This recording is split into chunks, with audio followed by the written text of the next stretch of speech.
Hi everyone, my name is Kurt Russell de la Rosa, and I'm here to explain what is routine activity theory.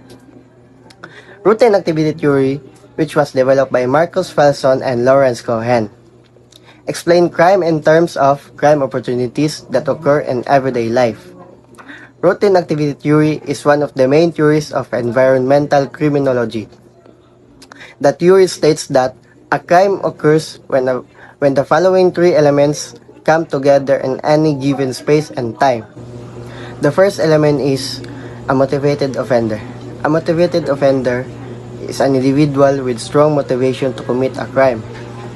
A crime occurs when a potential offender perceives a target as vulnerable and there is no effective guardian present. The second element is a suitable target.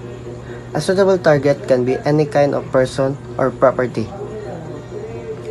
For example, may taong bulag na naglalakad sa kalsada, tapos may dala siyang pera or mga gadgets, which he or she can be identified as a suitable target.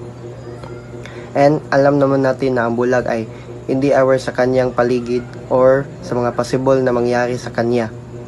And lastly, the absence of a capable guardian or lack of a capable guardian that could potentially interfere an effective guardian possesses a human element.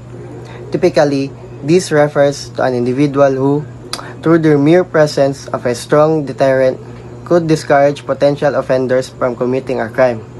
Some examples of a capable guardian is police patrols, security guards, door staff, vigilance staff, co-workers, friends, and also neighbors.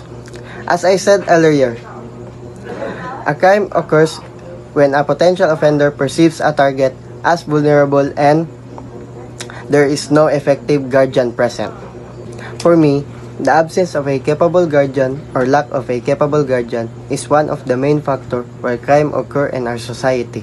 Because if wala tayong mga police or mga law enforcers na nagpoprotekta sa atin, ay possible talaga na mangyayari ang krimen and hindi natin maiwasan ito. And that's all. Thank you.